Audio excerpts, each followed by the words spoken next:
Hello friends, ரீசெண்டாக வந்து இன்ஃபோசிஸில் பெஞ்சில் இருக்க கேண்டிடேட்ஸ் நிறைய பேருக்கு வந்து இன்ஃபோசிஸ் பிபிஎம்லேருந்து ப்ராஜெக்ட் ஆப்பர்ச்சுனிட்டிஸ்க்கான மெயில் வந்திருக்கு. ஸோ இதுக்கு வந்து என்ன ப்ரோ பண்ணலாம் அப்படின்னு நிறைய பேர் கேட்டிருந்தீங்க. So Infosys IT, Infosys BPM ரெண்டுமே இன்ஃபோசிஸோட தான். பட் இது வந்து ஐடி, இது வந்து சப்போர்ட், அதாவது பிஸ்னஸ் ப்ராசஸ் மேனேஜ்மெண்ட் அப்படின்னு சொல்லுவாங்க. இதில் வந்து போயிட்டீங்க அப்படின்னா ஐடிலேருந்து கம்ப்ளீட்டாக நீங்கள் பிபிஎம் போன மாதிரி வந்து ஆகிடும். ஸோ இது வந்து நான் வந்து மோஸ்ட்லி வந்து பிபிஎம் டு ஐடி வந்து நீங்கள் வந்து வரலாம். பட் ஐடி டு பிபிஎம் போகிறது ஒஸ்ட் ஐடியா தான். எப்பயுமே அந்த சைட் போனீங்கன்னா க்ரோத் இருக்காது. ஓகேவா?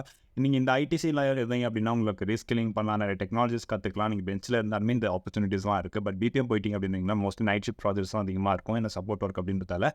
ப்ளஸ் வந்து உங்களால் வந்து திருப்பி ரிப்பீட்டேட்டிவ் டாஸ்க் தான் பண்ணிட்டு இருப்பீங்க. ஃபியூச்சரில் க்ரோத் அந்த அளவுக்கு இருக்காது. கம்பேர்ட் டு ஐடி இங்கே சைடு க்ரோத் பெருசாக இருக்காது. ஸோ அதெல்லாம் எப்பயுமே ஐடி சைடு இருக்கிறது பெட்டர். நீங்கள் பெஞ்சில் இருந்தாலும் ரீஸ்கில் பண்ணுங்கள், நிறைய விஷயம் கற்றுக்கோங்க. அண்ட் ப்ராஜெக்ட் எப்படி அப்ரோச் பண்ணுறது நிறைய வீடியோஸில் சொல்லியிருப்பேன், அதெல்லாம் ட்ரை பண்ணுங்கள். ஸோ இதுக்கப்புறம் உங்கள் சாய்ஸ் தான். நீங்கள் மூவ் பண்ணுறதா இருந்தால் மூவ் பண்ணலாம். பட் என்னோட சாய்ஸ் நான் சொல்லிட்டேன், எது பெஸ்ட்டாக எது பெட்டராக இருக்கும் அப்படின்றது.